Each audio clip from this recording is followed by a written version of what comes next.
Good morning friends. और हम में से बहुत सारे लोग इस वजह से परेशान रहते हैं कि 2 दिन हम कुछ मोटिवेशनल चीज़ देखते हैं या किसी की वीडियो देखते हैं, उसके बाद हम मोटिवेटेड होकर सही टाइम पे काम करते हैं। तीसरे दिन हम फिर वहीं ज़ीरो पे पहुंच जाते हैं। तो उसके लिए हम क्या कर सकते हैं जिससे कि हम हमेशा मोटिवेटेड रहें और सही टाइम पे सब काम करें। तो खैर, इसके लिए हम वीडियो के अगले पार्ट में बात करते हैं। तो अभी चलिए, अभी मैं पहले ब्रेकफास्ट कर लेती हूँ क्योंकि आज मेरा फास्ट है और आज मुझे बस फल ही खाने हैं और रात को खाना खाऊंगी। तो पहले ये खा लेती हूँ, फिर इन लोगों के लिए मुझे कुछ बनाना पड़ेगा क्योंकि इन लोगों का फास्ट नहीं है। और अब मेरी बुक भी यहाँ पे रखी है जो सुबह में पढ़ रही थी। ये आज मैंने आलू पापड़ की सब्ज़ी बनाई है और इन्हीं लोगों के लिए बनाया है बस, और पापड़ साथ में। बस आज ज़्यादा कुछ नहीं बनाया। Welcome back friends. और अभी मैं सोने की बहुत देर से कोशिश कर रही हूँ। जिस दिन व्रत होता है ना, उस दिन मतलब जैसे थोड़ी देर मैं ऐसे लेट जाती हूँ और जब मैं थोड़ी देर सोती हूँ या छोटा सा नैप ले लेती हूँ तो उसके बाद मेरे को मतलब मुझे लगता है कि हाँ, मतलब मैं फिर से ज़िंदा हो गई हूँ और सोचने की शक्ति वापस आ गई है। तो आज मैं ऐसे लेटी हुई हूँ, लेकिन आज व्रत वाले दिन नींद भी नहीं आती है। लेटे लेटे बुक पढ़ ली। बुक मतलब एक बुक कंप्लीट हो गई है, अब दूसरी बुक स्टार्ट करूँगी। और मतलब 2 दिन में कंप्लीट किया एक बुक। मतलब अगर मैं बुक पढ़ने पे आती हूँ ना, तो जैसे कि अब तो बीच में उठना पड़ता है, काम करना पड़ता है। नहीं तो जैसे बुक अगर मुझे अच्छी लगती है और मतलब अगर मेरा बस चले तो मैं ना सोऊं ना उठूं, मैं कोई काम ना करूं, पानी भी ना पीऊं जब तक बुक ख़त्म ना हो। मतलब अगर बुक इंटरेस्टिंग लगे। लेकिन अभी तो सारा काम करना पड़ता है और बीच बीच में डांट भी सुननी पड़ती है इन लोगों की, फिर लेके बैठ गई बुक। लेकिन खैर चलता रहता है। यश यहाँ आके लेट गया है। आज मैंने ये बेड का ये साफ़ किया और ये मैंने लोकल मार्केट से लिया था। जैसे आप लोग कुछ लोग पूछ रहे थे कि ये बेड कहाँ से परचेज़ किया, ये लोकल मार्केट से लिया है। और ये बेड जो है हमने यश की पसंद का लिया है क्योंकि हर बार हम लोग मतलब मेरी पसंद से ही लेते थे, तो हमने डिसाइड किया कि यश की पसंद का ही लेंगे ताकि उसको ये ना लगे कि हर कुछ पे मेरा ही होता है, मतलब मेरी ही चलती है। तो इसलिए यश की पसंद का है। और बस अब जा रही हूँ शाम की तैयारी करने। और मैंने एक चीज़ मंगाया, मैं आपको दिखाती हूँ, उठ जाती हूँ। तो मैंने ये ऑर्गेनाइज़र मंगाए हैं, ये बहुत सारे हैं।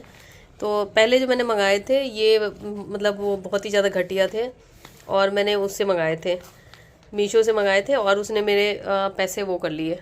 अभी दिखाती हूँ मैं। अभी मैं ये ऊपर वाली अलमारी के लिए मंगाए हैं मैंने। ये काफ़ी अच्छी क्वालिटी है, मतलब इतना मैंने एक्सपेक्ट नहीं किया था। मतलब जितना एक्सपेक्ट करो उससे ज़्यादा अच्छी क्वालिटी तो रेयर केसेस में होती है। और सारे पीस सही सलामत है, मतलब कुछ भी ऐसा नहीं है, फटा हुआ नहीं दिया, कुछ भी टॉन नहीं है। मतलब इससे पहले मैंने ये 48 पीस का सेट मीशो से मंगाया और मेरे पैसे मतलब पैसे भी लग गए और सामान आधा भेजा। फिर मैंने रिटर्न का डलवाया, मैंने कंप्लेन किया, कितनी देर कस्टमर केयर में बात करी, तो फिर वो लेके गया और आधे पैसे वापस दिए, आधे दिए ही नहीं क्योंकि आधा सामान था और आधा ही भेजा ही था। ये मैंने कंप्लेन किया और मुझे समझ में नहीं आ रहा मैं क्या करूं। फिर मुझे लग रहा है कि मैं उसको मतलब मैंने सस्ते के चक्कर में मंगा लिया था। फिर मुझे लग रहा है कि मैं उसको मतलब फ़ोन पे फिर से बात करूं कि 1-2 घंटे फिर ख़राब करूं या छोड़ दूं। और घर में कमल जी मेरा इतना मजाक उड़ा रहे हैं, कह रहे हैं कि तुम्हारे सही किया, तुमको बेवकूफ़ बनाया, तुम सोचती नहीं हो शॉपिंग करने से पहले। फिर खैर कोई बात नहीं। मेरा जो अपने 2-3 साइट जो फेवरेट हैं, अमेज़ॉन, मिंत्रा, फ्लिपकार्ट, ये 3, तो मैंने इस मतलब इन्हीं सब में से मंगाया। मिंत्रा से तो क्या ही मंगाऊंगी, मिंत्रा पे तो कपड़े मंगाती हूँ मैं। तो वही अमेज़ॉन, फ्लिपकार्ट ही मुझे इन सब में सही लगता है। तो फिर मुझे ये मतलब बहुत ही अच्छे लगे। अब मैं इसमें कपड़े अरेंज करूँगी। और इसकी प्लास्टिक की क्वालिटी भी काफ़ी अच्छी है और जो इसका जो पीछे का मटेरियल है वो भी काफ़ी अच्छा है। तो अब चलिए जाती हूँ, देखती हूँ क्या क्या किया है यश ने। यश ये एयर फ्रायर नीचे लेके आया है और वो बोल रहा था आज पिज़्ज़ा बनाएगा, तो देखती हूँ। पहले मैं इधर का काम निपटा लूँ। हाजिर हो चुके हैं मिस्टर के झा, और मेरे लिए कुछ नहीं लाए। खाने का सामान लाने गए थे। कुछ तो ले आते हैं, इतनी गर्मी हो रही है बाहर। दिखाओ क्या है। और ये डिक्सी स्कॉट का थैला, जो ये कमल जी का फेवरेट है। सब्जी लाए हो ना, जैसे बोल रहे हैं चाय लाओ चाय लाओ, जैसे लग रहा है कि मैंने बना के चाय रखी हो सीधे मतलब जाके दे दूँ। इतनी जल्दी तो कोई पानी भी नहीं देता। क्या लाया? धनिया। धनिया तो हम लोग बहुत खाते हैं। चलिए चाय बनाते हैं। मेरी चाय बन चुकी है और बस अब मैं यश को उठाऊंगी। वो उसको पता नहीं क्यों नींद आ रही है। जैसे ही मुझे लेटे देखेगा तो वो थोड़ी देर के लिए, जैसे उसको टाइम होगा तो आ जाएगा। तो चलिए अब मैं चाय दे दूं पहले कमल जी को, फिर उसके बाद आगे का जो कार्यक्रम है मेरा वो शुरू करूँगी।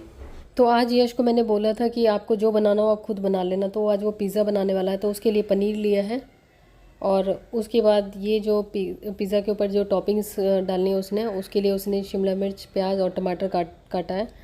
और जिस तरीके से उसने काटा, मैं तो बिल्कुल सब्ज़ी की तरह काट दूँ। उसके बाद पनीर में थोड़ा सा ये तंदूरी सॉस डाल रहा है, जिससे कि टेस्ट थोड़ा और अच्छा हो जाए।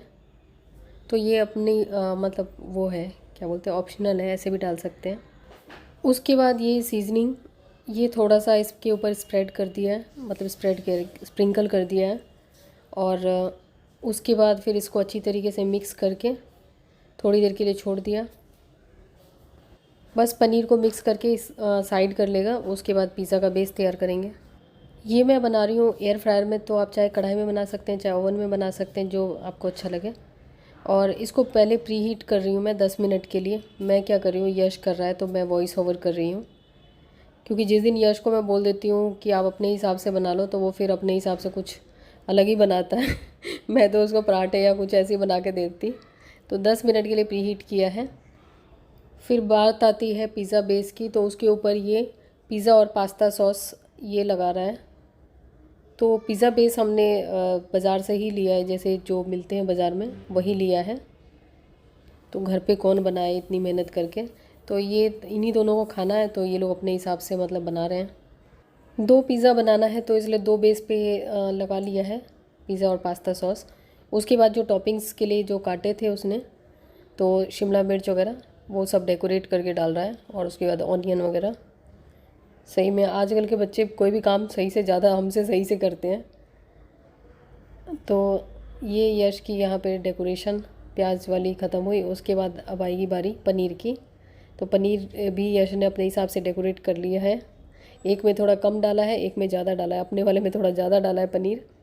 उसके बाद वही सीजनिंग फिर से स्प्रिंकल कर रहा है, जैसे कि अगर आपको ज़्यादा चटपटा वगैरह खाना हो तो फिर से वो डाल सकते हैं। और उसके बाद ग्रेट की हुई चीज़, जो कि यश ने खुद से ग्रेट की है। तो ये सारा कुछ यश ने खुद ही बनाया है, इसमें मैंने उसकी कोई भी हेल्प नहीं करी है। तो ये चीज़ आप अपने हिसाब से डाल सकते हैं, कम ज़्यादा, जितना आप चाहें पिज़्ज़ा को अच्छा दिखाना। और फिर से उसके ऊपर सीजनिंग उसने स्प्रिंकल किया है। उसके बाद प्री हीटेड ये इसमें एयर फ्रायर में डाल दिया है। अभी हमने इसके ग्लव्स या मिटन्स पता नहीं कहाँ रख दिए, तो हाथ से ही काम चला रहे हैं। मतलब एक बार जो चीज़ रख देते हैं तो वो मिलती नहीं है, क्योंकि अगर घर में कोई काम हो, जैसे पेंट वगैरह हुआ था तो सब सामान उठा के रख दिया था, तो अभी बहुत सारा सामान मिल नहीं रहा है, ऊपर वाले फ्लोर पे होगा। उसके बाद इसको पिज़्ज़ा मोड पे सेट कर दिया है, तो बस हो गया है। और पिज़्ज़ा हमारा बन के तैयार हो गया है। तो पिज़्ज़ा देखने में काफ़ी अच्छा लग रहा है। और उसके बाद फिर चिली फ्लेक्स वगैरह ये अपने हिसाब से जितना आप चाहें स्प्रिंकल कर सकते हैं। बस उसके बाद स्लाइस काट के आराम से खा सकते हैं। और ये इतना आसान है, कढ़ाई में भी बनाएंगे तो ऐसा ही बनेगा। और देखने में भी अच्छा लग रहा है और खाने में भी अच्छा लगा होगा ऑब्वियसली, क्योंकि यश ने एक आध बार और बनाया था जब जिस दिन मुझे खाना था। आज तो मुझे खैर खाना नहीं है, तो आज इन दोनों को ही खाना है। और उसके बाद अब मैं किचन में आ चुकी हूँ। किचन में आने के बाद मैं ये प्रसाद बना रही हूँ, तो मैं ये कभी कभी ये भी बना लेती हूँ। तो ये है ओट्स हैं। तो इसमें ज़्यादा कुछ नहीं करना है। ओट्स को अच्छी तरीके से घी में भून के जब थोड़ी सी खुशबू सी आने लगे, फिर थोड़ा सा दूध डाल देना है। ये बहुत जल्दी बन जाता है। या कभी आटे वाला प्रसाद बना लेती हूँ, कभी कुछ बना लेती हूँ। तो जैसे हम वो बनाते हैं, खीर बनाते हैं, उसमें काफ़ी ज़्यादा टाइम लगता है और काफ़ी ज़्यादा चीज़ें लगती हैं। इसमें भी बहुत आसानी से बन जाता है। और अगर ऐसे भी बनाना चाहें ब्रेकफास्ट वगैरह में तो टेस्टी लगता है। और उसके बाद ये एसेंस ये डाल रही हूँ। और ड्राई फ्रूट्स वगैरह मैं इसमें नहीं डाला है मैंने, क्योंकि जो ड्राई फ्रूट्स हमारे पास हैं वो यूज़ वाले हैं, मतलब जो यूज़ करते हैं। तो ये प्रसाद के लिए बना रही हूँ, अलग से नहीं रखे थे, तो इसमें नहीं डाला है, एसेंस डाला है बस। तो ये बन के तैयार हो गया। का जो ये मंजर होता है आगे वाला, ये पूरा ड्राई हो चुका है। अब इसको मैं किसी बॉक्स में रख देती हूँ। और इसको जो हमारे जो पहले वाले पड़ोसी थे उन्होंने बताया था कि इसको चाय वाय में डाल सकते हैं या किसी चीज़ में डाल सकते हैं, इसका टेस्ट अच्छा होता है। तो बहुत सारा है ये। इसको धोया था सुबह। उसके बाद मैं पूजा करके आ चुकी हूँ। और ये कपड़े मैंने इसलिए बदले हैं क्योंकि नहाने के बाद कपड़े बदल के फिर प्रसाद वगैरह बनाती हूँ। उसके बाद फिर पूजा करके आने के बाद फिर खाना बनाती हूँ। जो मेरे रात का जो प्रोसेस है वो बता रही हूँ। तो डेली व्रत नहीं होता, जिस दिन व्रत होता है उस दिन का, ही मंगलवार का है। और सब्ज़ी और चावल बना रही हूँ, ज़्यादा कुछ नहीं। और जिस दिन मेरा व्रत होता है उस दिन मैं चावल ही खाती हूँ। उसके बाद ये तुलसी का, इसको मैं इस तरह से पन्नी में डाल के रख देती हूँ। बाद में कोई ऊपर वाले फ्लोर से एक्स्ट्रा डब्बा वगैरह लाना पड़ेगा, उसमें रख दूँगी। खाना खाने के बाद, बर्तन धोने के बाद का ये काम, ये मैंने मूंग की दाल भिगो के रख दी है, साबुत मूंग, और ये थोड़े चने भिगो के रख दिए हैं, ये किसी सब्ज़ी वगैरह में डालने के लिए काम आएंगे। और उसके बाद गैस, तो ये गैस अभी सिंपल पानी से ही पोंछूँगी। रात को तो मैं ऐसे ही जल्दी जल्दी पोंछ देती हूँ, ताकि अगर नहीं पोंछूँगी तो वो फिर इसमें कॉकरोच वगैरह होने का डर रहता है। और गैस साफ़ रहती है, मतलब एटलीस्ट पानी से भी पोंछी हुई हो तो थोड़ी शांति रहती है। फ्रेंड्स, और सारा काम हो चुका है मेरा, बर्तन सब धुल चुके हैं, गैस वैस सब साफ़ कर लिया है, और बस थोड़े से कपड़े हैं वो धोने हैं, कह रही हूँ फोल्ड करने हैं, वो कर लूँगी। और उसके बाद मैं अपनी थोड़ी देर पढ़ूँगी, फिर मेडिटेशन वगैरह जो भी, तो वो सब करूँगी। और जैसे आप लोगों में से कई बार पूछते हो कि हम मोटिवेटेड रहने के लिए क्या करें, और मतलब कई बार ऐसा होता है कि काम हम कर लेते हैं, फिर कुछ दिनों के बाद फिर मन नहीं करता काम करने का, तो मोटिवेटेड कैसे रहें। तो खैर, मोटिवेशन के लिए आप बहुत सारी बुक्स पढ़ सकते हैं, बहुत सारी चीज़ें आप देख सकते हैं, बहुत सारे लोगों की बात सुन सकते हैं, लेकिन जो सबसे मैंने अभी तक नोटिस किया है, सबसे इम्पॉर्टेंट फैक्टर होता है कि जो कोई भी सिंपल सी चीज़ आपको कोई अगर कोई पावरफुल बंदा बोलता है, या जिस पर्सन को आप बहुत ज़्यादा मतलब जिसका आपकी लाइफ में बहुत ज़्यादा इन्फ्लुएंस है, या जिसको आप बहुत ज़्यादा मानते हो कि हाँ ये बहुत ही ज़्यादा पावरफुल बंदा है, या रिस्पेक्ट करते हो, तो वो अगर आपको छोटी सी बात बोल दें ना, तो आपके लिए बहुत इंपॉर्टेंट हो जाती है।